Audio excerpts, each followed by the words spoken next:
certainly looking up. Still have a very big task ahead of us to get to where we want to be, but it certainly helps in every aspect, right, around the club. It's been a tough year, and this is we've made some changes, and I think you can see there's some real quality to what we've brought in, but also, the guys that, have been on the field with those players have played very well over the last, 2 weeks. So it's a little bit of a combination of that, new energy, and I think we've added quality. And I think, again, that the players that have been here, that have been on the field, have all played up to their standard. And that's what's been missing a little bit over the course of the year. With the guys you put in that midfield and playing off Lucho and combining, how would you evaluate kind of the rapidity with which they've seemed to kind of learn each other and understand each other? Good soccer players find it easy to play with other good soccer players. And it's always been the case. And, I think you saw it right away in the first half. This kid Zoltan can play, and it's the game's fairly easy to him. He's very gifted, and again, guys like Lucho and Paul, they find it usually pretty easy to play with guys of that caliber. Jalen, can you speak to the organization in the back and the ability to ward off another team, 3 straight games, and survive the game? Well, I kind of just built up chemistry with Kofi throughout the years, being, mainly on the second team, and, we've been together for 3.5, 4 years now, so we have that type of confidence together. And you're thrown in with Sean or Nikki or Shooter, whoever it may be. I'm just confident to be around those guys, and I forgot Corby too. And it's just easy when you come into the game. It's just it's a swagger that we have. It's a bit of confidence that we have. Lucho played 284 minutes out of 264 out of 270 minutes of this stretch, and it seemed like he was popping up in places on the field that you're not necessarily used to seeing him at, and doing a lot of kind of those little things you talked about. Have you seen an uptick in his energy level over this? Absolutely. He's energized. Wins can do that. New players can do that. Get a new baby. I don't know, but it's good. It's good, and we talk. I've talked to him about the responsibility he has for this group as an influential player on the field and off the field. Because if you're an influential player on the field, you're an influential player off the field. It's just how it goes. And so his ability to dig in and do some of those little things has, I think, in a lot of ways, guys have followed. And, he's never been relied on throughout his career as much as, we're relying on him for a young guy. But I'm again proud of the entire group over the week, but he put a lot of minutes in, and I would not have thought he could play with that type of energy and spirit over 90 minutes today because of the effort he put in Wednesday. And but that's what you need, right? That's what you need from every player to win games in this league. And if you don't have that, you're in for a fight, and you're asking for someone to make a special play, and so I think he's contagious when he does that, and that's a responsibility that he's going to have to live with.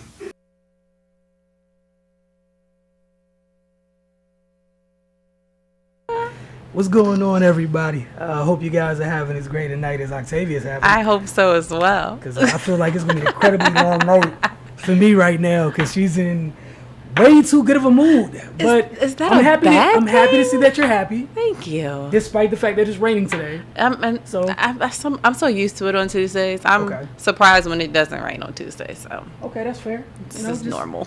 I am happy for you. Just I have to get used to the fact that you have that much energy today. I do. Usually you come in here, it's off work. Yeah.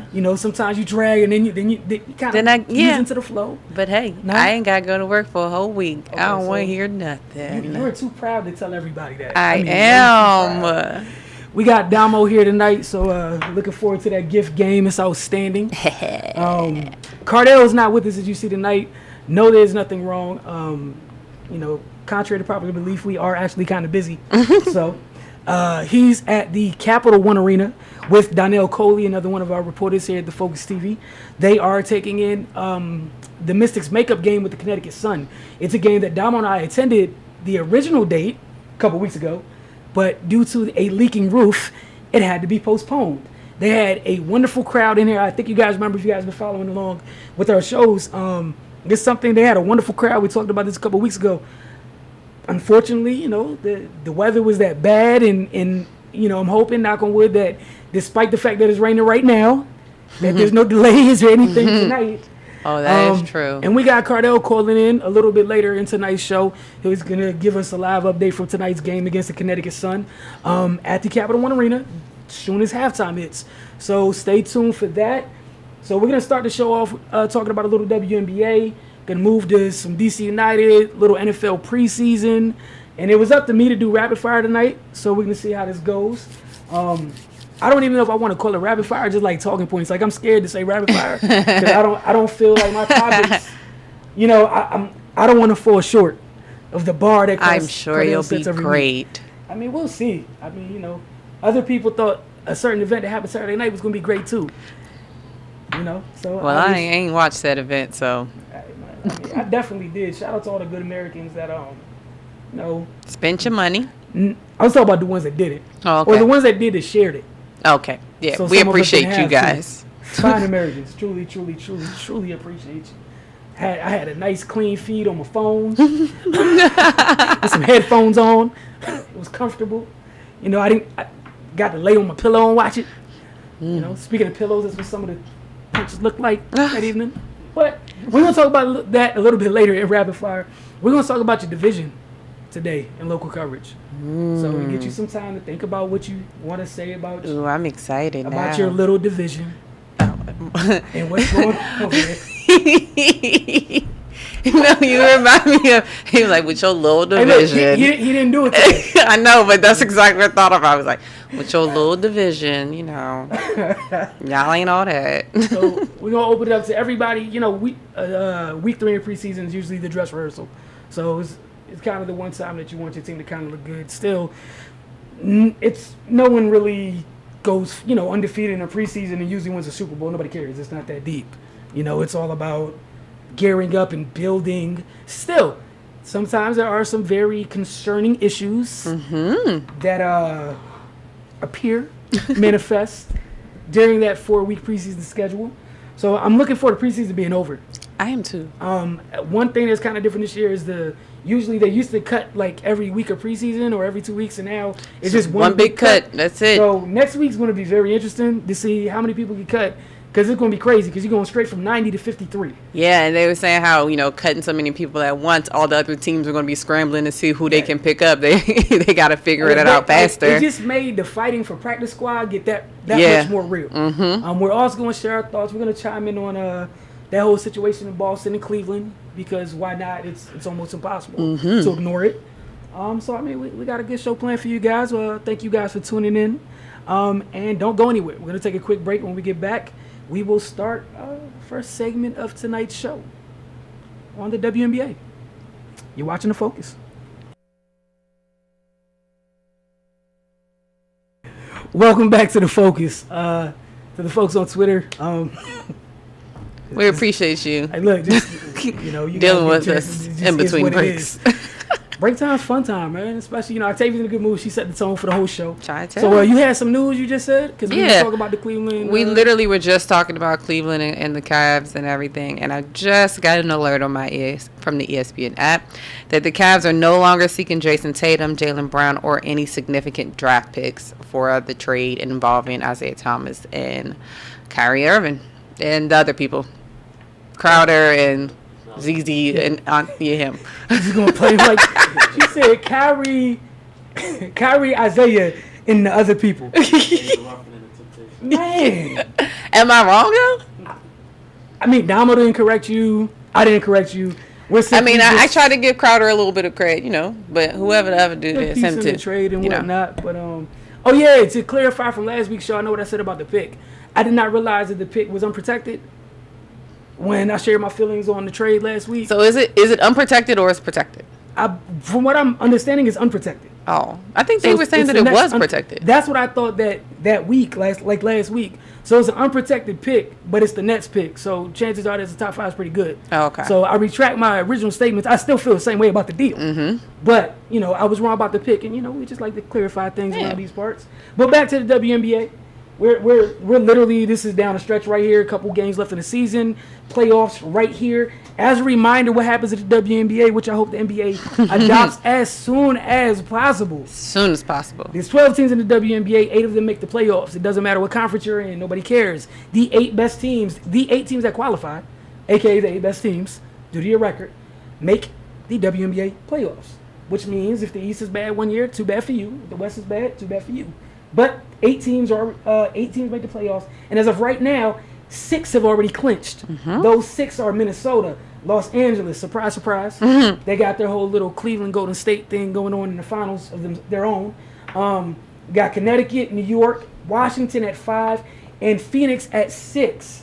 The Wings, who beat Washington last game, are currently in 7th at 15 and 17, and then the Seattle Storm are in 8th at the moment with a record of 14 and 18. One of the teams that we have to highlight, and I'd be remiss if I didn't, the New York Liberty are currently streaking, okay? It's really important that you go in the playoffs hot. That's what coaches love. That's what players want. That being said, everybody usually doesn't have that luxury.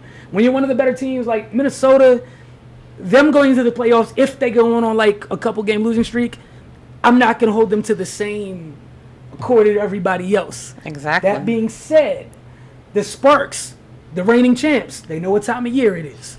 5 in a row right now. They're on a 5-game win streak. They are literally a game and a half behind the Lynx for first place. We have the New York Liberty, 8-game winning streak. 8-game winning streak. And shout out to the Connecticut Sun. I know they're playing Mystics tonight, but I want to give them credit because way back in the beginning of the season, I want to say it's like 2 or 3 games in, they lost to the Mystics. Wasn't a pretty outcome. Lynetta Kaiser said they will be fine.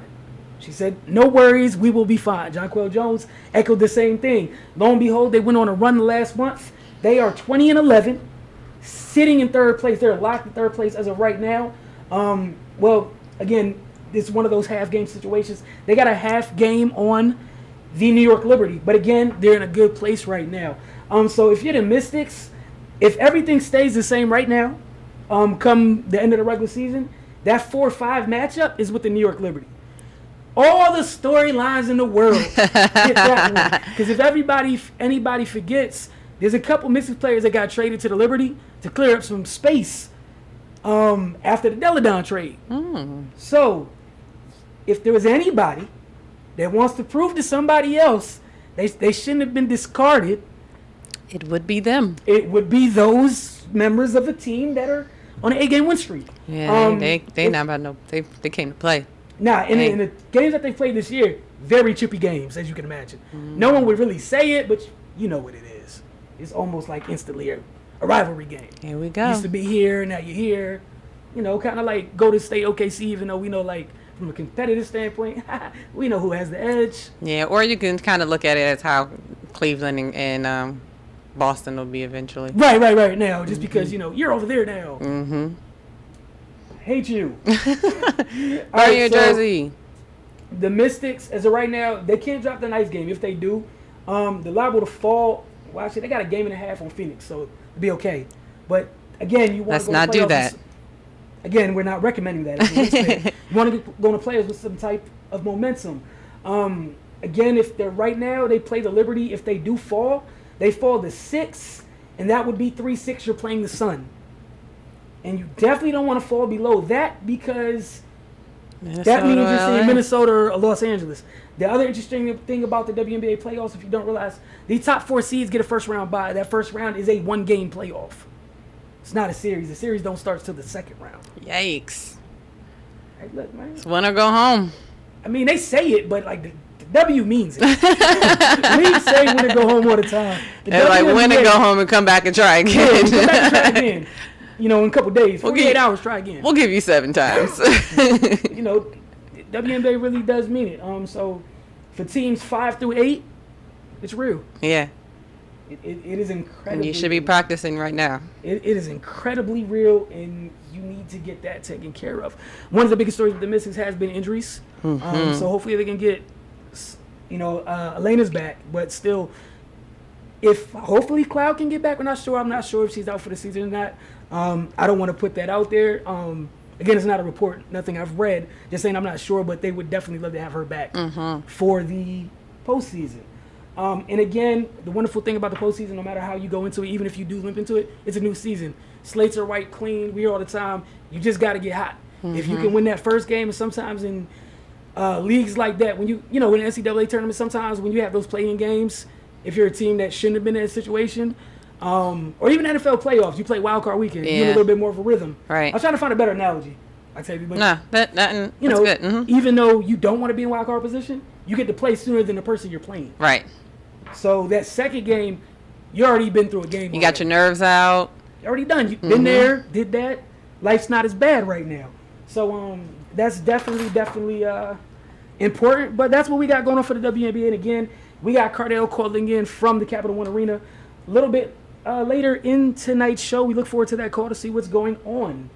On to DC United. Talk about getting hot when you need to. They're in a position, I know what I said last week, which pretty much they probably can't make the playoffs. I'm gonna slide back a little bit to wait and see. Okay. Not all the way back. Okay. Just I can have a step back. I got you. I'm gonna take a quick step back because they're on a 3-game win streak. Oh goodness. Right. So I'm gonna fall back just a little bit because their play told me that I need to. We told you guys as last time that they got new players.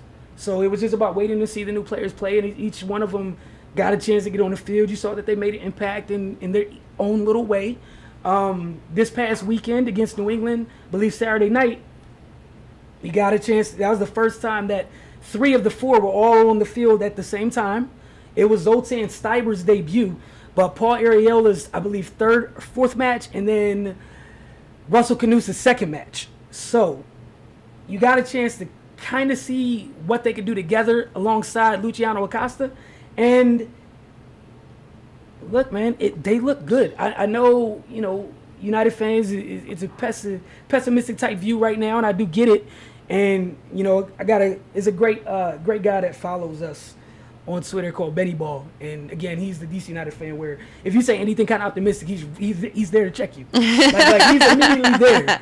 So I feel like I'm safe enough right here in this forum to share. But I liked it. 2 of the 3 games, they won via own goal, so those weren't too impressive. But against New England, I was impressed. I was very impressed. I don't think they're where they need to be, but it's good that they're pointing in the right direction when you need to win. Obviously, they got to win out, but we'll see how that goes, and that's something that has to be done. You can't just – they got to earn that, and that's the situation they put themselves in. But what I do like just being around the team, they believe in themselves. They don't care what we say, what anybody outside the locker room says. There is a belief, and now there's almost a confidence and, dare I say, a bit of a swagger now that the new players are there. Okay. Which I do like, that the style that they're playing with now.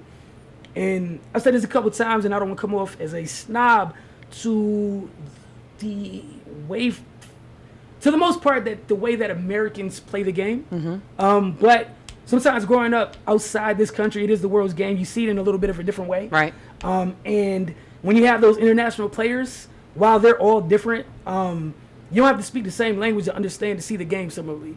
and they're playing quicker.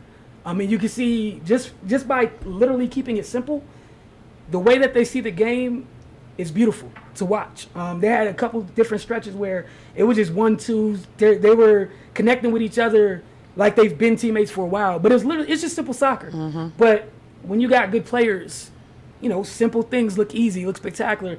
So, and Luciano Acosta started feeling himself midway through the match because of and this is not the knock. The former teammates on this team were the people that were playing before they got these new players. But this is the reason they went to go get them, is to get on the same page as Lucho. So you got 3-4 players out here who moving the ball quicker, less touches on the ball. Defense doesn't really know how to react to these dudes. They're all moving interchangeable right now. We saw Areola and Stivers switch sides a couple times during the match. Again, it's the first time playing together. But soccer sense, it just, you do what Makes sense, yeah. You ever, you know, you play pickup ball before. Get on a team where everybody understands the game.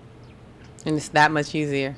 Y'all don't need to have played together before, but y'all understand the game. Just really simple. If, you know, you set the pick, you roll to the basket, hit you, somebody step up, you swing to the corner. It's common sense. Yeah. Easy, just easy. And that's what I was starting to get. And Acosta looks like he found joy in the game again, which is great because he's a very, very talented player. So it was fun. Like, that was probably I think it was my second year covering DC United. It's probably one of my most favorite games to watch, even though they only won 1-0. But it was the way that they were playing, that style. If that's something that they can sustain going forward, I'm here for all of it. Yeah, definitely. No, like, I'm here for all of it. Like, it started to look like the game that I fell in love with as a little kid for a little bit. And I was just sitting there like, yes. Because usually I'm in the press box trying to sit on my hands like, what do you, like, move the ball, you know. You know when you're watching TV by yourself, and it's even worse when you're in the press box because you press box etiquette dictates that you can't cheer or make like, any noise. What are you doing? And I'm usually just talking with my hands, just, come on. You guys know that. It needs to go there. And, you know, it's just great to see them get on the same page. But still, just to let you guys know just how long away they got to go, they are still, as of right now, at the bottom of the table. The good news for them, they haven't played the most games in the league, so there's still some room to catch up. Points-wise, though, they are 8 points.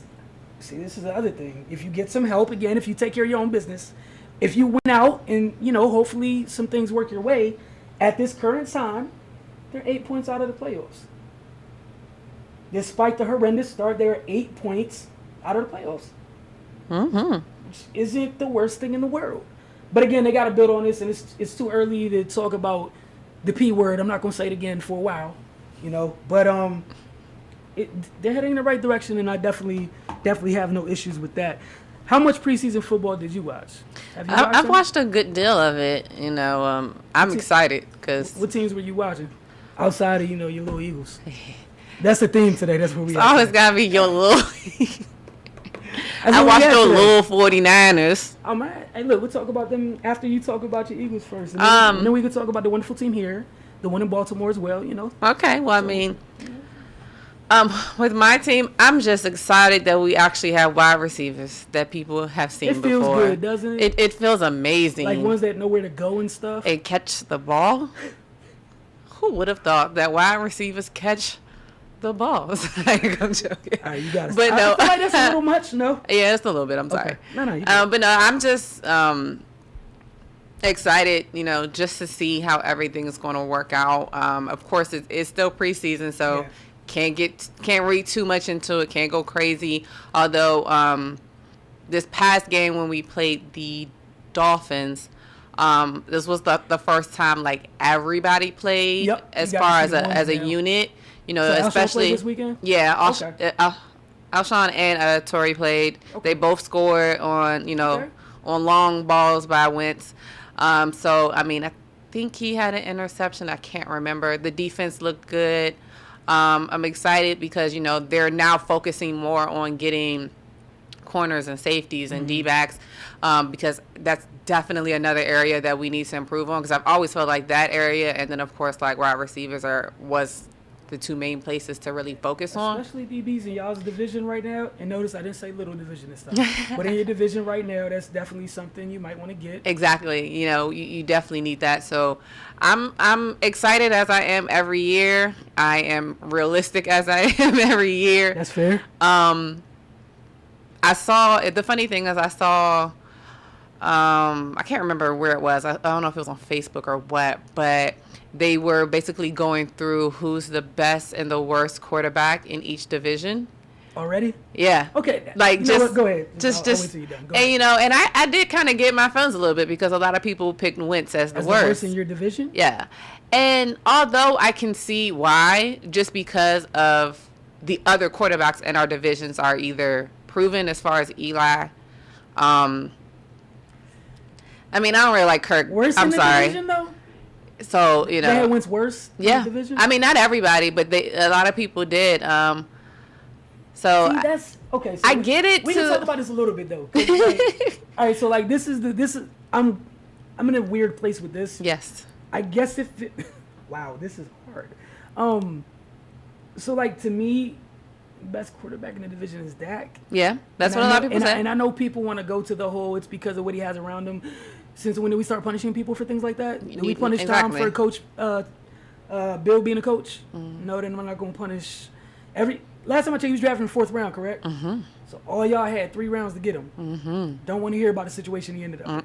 That's irrelevant. Let's take it off the table. As far as his play, that's probably the guy I trust the most in your division.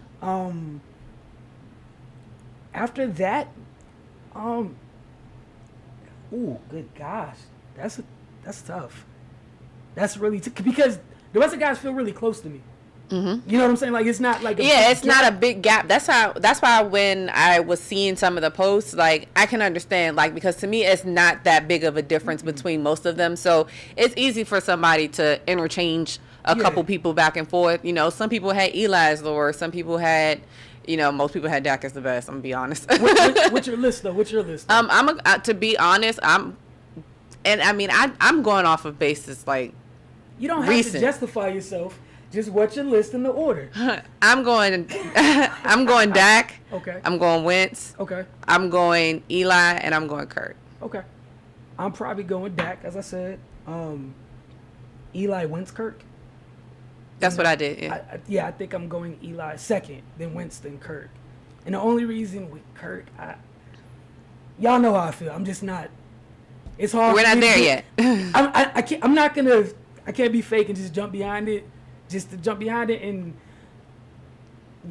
that's where I'm at with it. Yeah, and that's why I was like it's really interchangeable because like Eli is a proven quarterback. Like you can't really take too much away from him because he has one. But that's what I'm saying. Like as of lately, let's be real. So and I mean, and that's why I also say like I get the Wentz being last because as opposed to him being a rookie last year you know them comparing Dak as a rookie to Wentz as a rookie, although I definitely feel as though a lot of the reasons why Wentz's production went down was because we lost Lane Johnson, and I'm going to be completely honest with that. But I mean, again, I don't think there's anything wrong with that. Secondly, I feel like if you gave the 2 young bucks in that division some of the other weapons on other teams, that's why I feel the way and that's why I'm excited for this season because I feel like he has more pieces around him now. He has, let's be honest, better running backs, better wide receivers. You know, the offensive line was always pretty good. That's why I feel like when Lane Johnson got that 10-game suspension, it really set him back a lot. You know, especially being a brand new quarterback, and you know he was getting killed after that. The first 5 games were great, and then after that it was like, yeah. So I'm excited to see Lane Johnson stay the whole year. I'm really excited for these wide receivers because I just want, you know, I've never been like you need a crazy like as far as OD personality or like somebody that's a superstar, anything like that. Like, of course, we would love an Odell Beckham or, you know, if D-Jack ever decided to come back or something like that. We can always use a big name, but I just need famous. You leave them alone. You watch Hard Knocks. They together now. I know, man. I gotta watch the last. I missed the last episode, but I gotta watch it. They together now. Yeah. So I mean, I'm excited to see it. You know, I think that the NFC East can now retire the NFC least little title a little bit for a while. Yeah, we can throw it away for a while. Don't get me wrong, because it was bad for a while.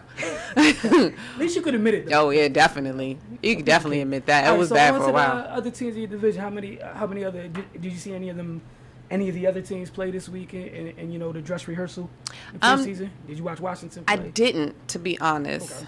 I think I forgot that they were playing, to be honest. I feel like that's petty. No, and I don't mean it in a petty way. I mean, like, I think I forgot what time and what day they played, and I missed the game. Okay, that's fair. But I guess one thing I definitely have to say is a friend of mine who went to high school plays for the Redskins, and he's out for the season again. He's having a lot of Big Phil. Yeah, he's having a lot of stunk because it looks like he's been playing well.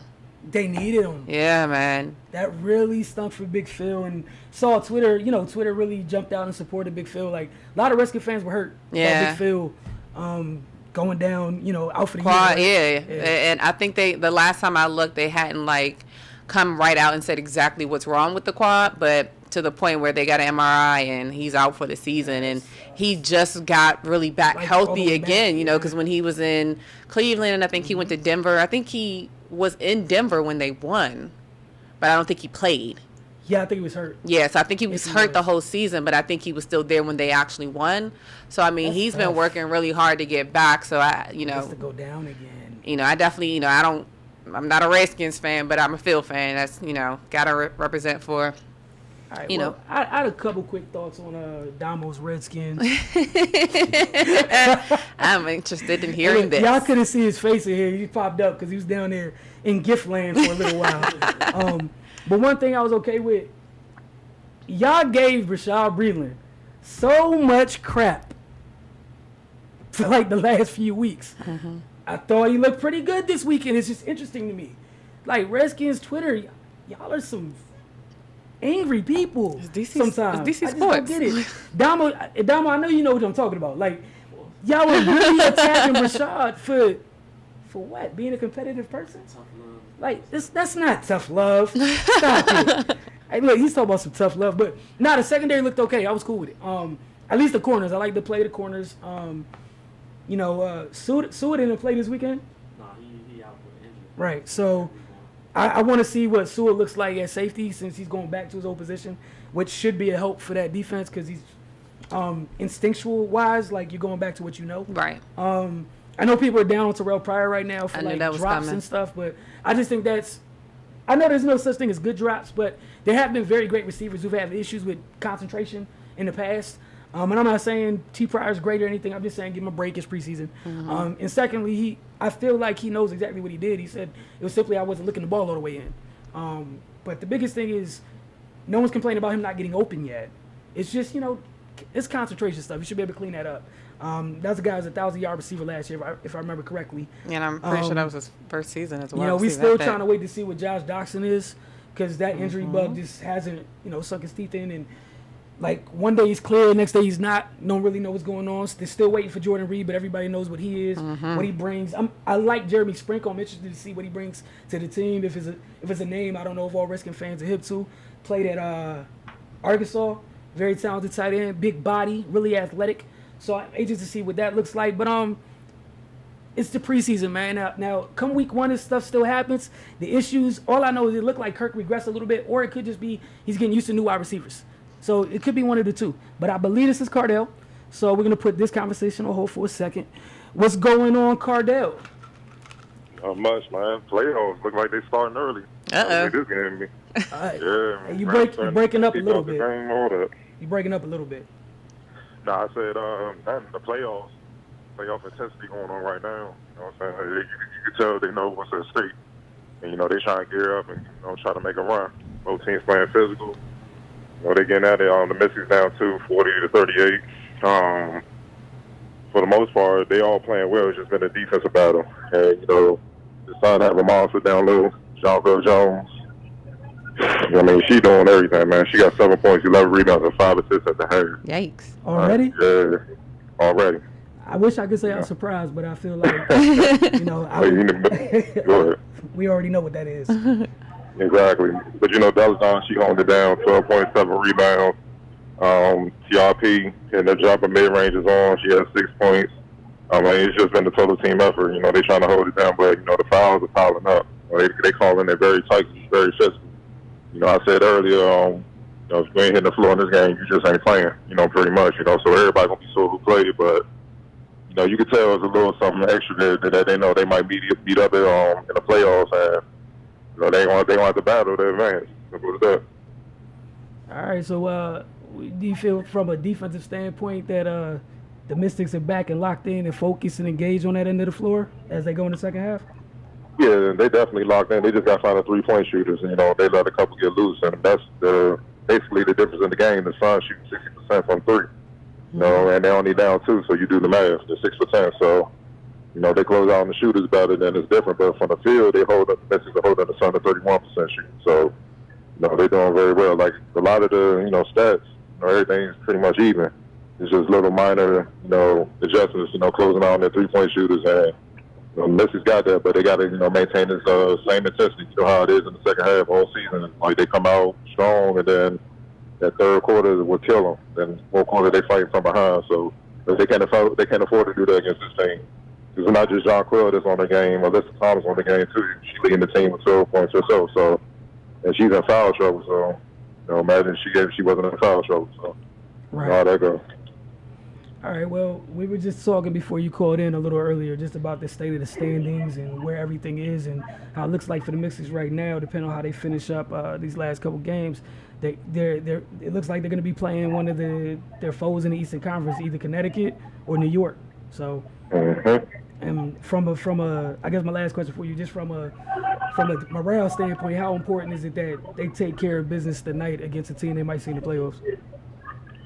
I mean, it's always good to close out the season. Well, you have to. You don't want to go limping into the season. The past couple games, I felt like, they were just, just hoping to survive and just seemed like flip the switch once the playoffs start. You can't do that.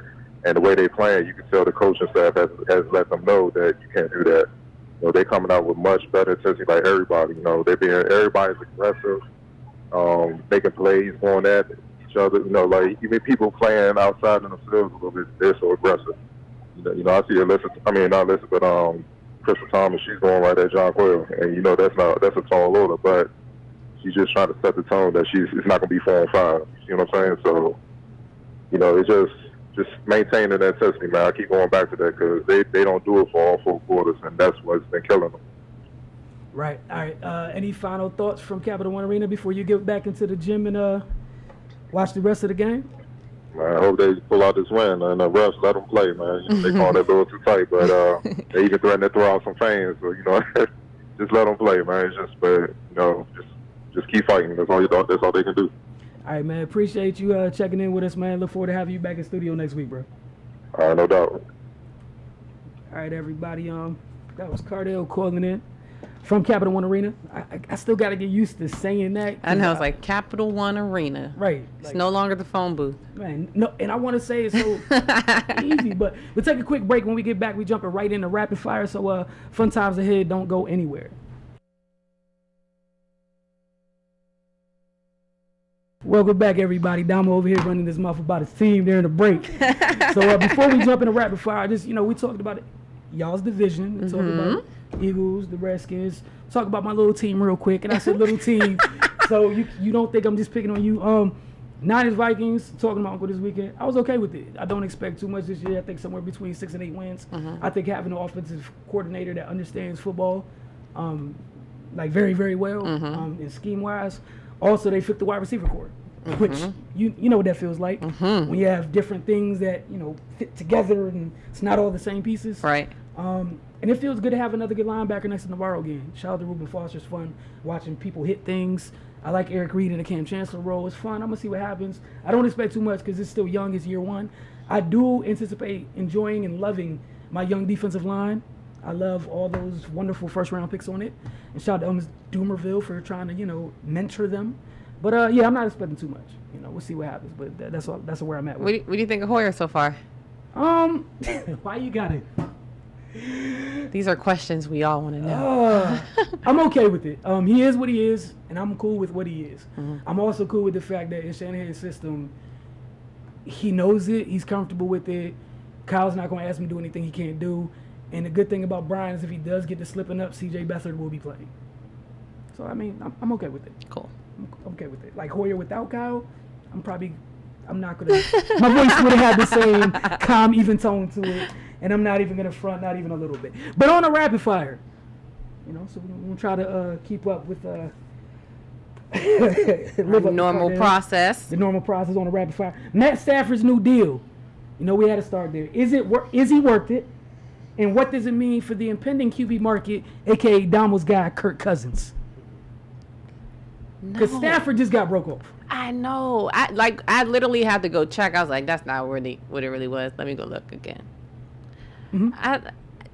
To me, no. I'm sorry. Okay. I just feel like for me, like I need some type of production. Like I'm not saying they've been terrible every year, but they've been kind of stuck in the same place every year. There hasn't been a great progression. There hasn't been like they took a huge jump or a huge step. I mean, like you played with Calvin Johnson for however long, and didn't pretty much do too much with this amazing wide receiver here. So I mean, it's looking like they're trying to get those NBA contracts out there finally, But I was not expecting that type of contract to go to Matt Stafford. I mean, I figured it's like I took it with a grain of salt. It is what it is. You play the position, and apparently the bar lowers and raises depending on who we're talking about. Mm-hmm. Apparently, because I saw Twitter people defending him, and he early has the same kind of record against winning teams that Kirk Cousins does. It's on that side of I don't beat good teams, but it's not my fault type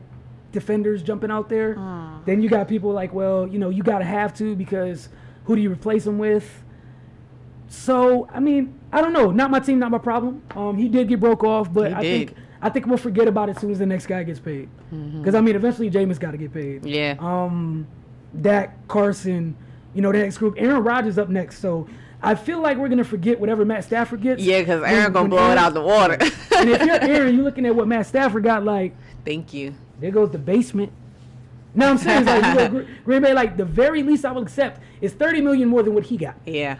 And shout out to Derek Carr because he got broke off earlier this year either. But I feel like it was a different type of feeling around Derek Carr getting broke off. It makes sense. This just kind of caught me off guard.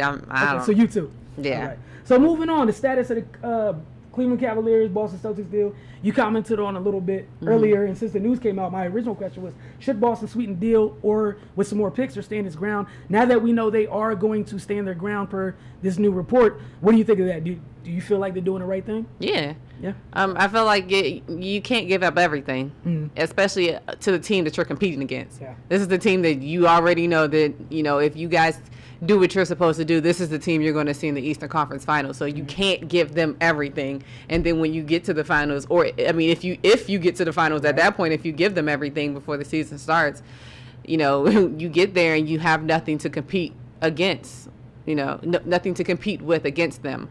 So I definitely think it was a good idea for them to stand their ground. I definitely I know it's just me. I still hurt for Isaiah Thomas. I do. It's just me. For what he's done. Yeah, it just and they talked about the whole burning his jerseys and everything. I'm so confused. Like, guys, he didn't leave. He got kicked out. And this is the thing about sports fans in general I don't understand is why is everyone so quick to side with organizations who literally treat people like numbers? Exactly. And move them as they please, because it's hard for me to believe that somebody who did the things that he did, especially last year, for them, that you can discard so easily. And again, I'm not saying that I'm not getting into is Kyrie better than him thing or whatever. It's just, it feels like he deserved his max contract that you obviously decided you weren't going to pay him. And I feel like you should have told him to his face that we're not going to pay you that after the season ended. So if you didn't just wake up the other day and go, hey, we could trade him. Feel like you knew that the whole time, probably were shopping behind closed doors. But that's another story for another day. Staying in that area of the country. The Patriots offense, everybody's going crazy because Julian Edelman went down. Except me, I don't feel bad at all because I feel like they're very rich. So it's just me. I feel like the fact that Julian Edelman goes down and you still have a Brandon Cooks, do you think this puts One, do you think this really is gonna like? People feel like it's gonna be this like the Patriots offense is gonna be broken to a degree because Julian's not there, or is it kind of like Brandon? Do you think Brandon Cook's gonna feel more pressure, or is it just they're still gonna do what they do and there's nothing you can do about it? I feel for Julian Edelman. I don't think it's gonna disrupt them to a higher degree. You got to remember they've actually been here before. Julian has been hurt before the season started before. So I feel like they've been in this type of territory before. They know what they need to do. It may put a little bit more pressure on Brandon Cooks just because he doesn't have anybody else to, you got a healthy defer Gronk. to. Yeah, that's what and that's the other thing I was gonna get to. You got a healthy Gronk. You got Belichick and you got Tom Brady. Like Wayne Allen at tight end. I'm saying, like, I don't feel like it's going to be a big drop off. If anything, Julian's probably still going to be around. Yeah. I'm pretty sure he'll be mentoring a lot of them a lot more now, so he'll be able to be in their ear. I know. I mean, definitely, as a Patriots fan, if you're a Patriots fan, you definitely want him there, because he is still a big piece of the team. But I definitely don't think it's going to stop them from doing what they need to do. They're definitely still going to be like one of those teams that you have to look out for in order to get to, if you're trying to get to the Super Bowl. Very, very fair. How I'm pretty much with you. Like, it doesn't change the bigger picture for me. Obviously, it hurts that Julian's gone, but you picked up Brandon Cooks, who it just means someone gets more targets. Right. Cool. We're over it.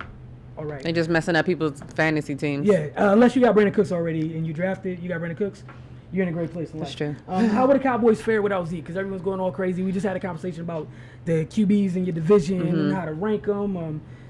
I'm probably not part of the crew that thinks the world's going to fall. Like, if they're going to hurt, they're going to miss him. But last time I checked, it's still one of the better offensive lines. That's what I was going to get to. Because a lot of times, a lot of people, when he first started playing last year, a lot of people were trying to figure out, was it that he was that good or was it that his offensive line was that good? So, I mean, you still got to factor in the fact that they have the same core people for the offensive line. And don't get me wrong, Darren McFadden is, not what he used to be as far as, in his prime. Of course, he's gotten older, but he's still a vet. He still knows how to maneuver, especially if you have that great of an offensive line. Like, he's going to be able to still do what he needs to do. Of course, Zeke brings, something that a lot of teams just don't have. So they're definitely going to miss that. I'm kind of sad that we don't play them while he's suspended. So I am a little bit salty about that. Yeah, I don't really like that part. Like, I really don't like the fact that we have one of the hardest schedules this year as well. Okay. So, You'll be okay. yeah. But, I don't think it's going to be a total, like, meltdown without him. But that definitely just means that Darren McFadden is going to have to step up and, take those reps. All right, I'm with you. I just don't think it's a big deal. One is for 6 games. Secondly, the hearing's going on. It may be reduced. Thirdly, it's still one of the best lines in football. And Leo Collins just moved to right tackle to start. So I feel like life's going to be A-okay, if not better, for whoever is fortunate enough to run behind that wall of linemen. NBA now. Kobe, the other day on his birthday, was giving out Mamba challenges. Seen it, yes. So we're going to start with the one that he gave Giannis, the Greek Freak. He added Kobe and was like, hey, where's mine? He was like, MVP. Then Kobe on his own, somebody asked him about John Wall, and Kobe was like, first team all defense. That's the challenges that he's laid out to both players. So my question to you, Octavia, is 1, do you think they both can achieve it? And 2, what do they need to do to reach that level this year? You can start with John or Giannis. It's up to you. I'll start with John. I definitely think John can, and he probably will. I think, with how last season ended and with all of the criticism that he took, with, gassing out at the end, I definitely think he's probably training super hard this summer. And I really feel like he's going to take that challenge and kind of run with it.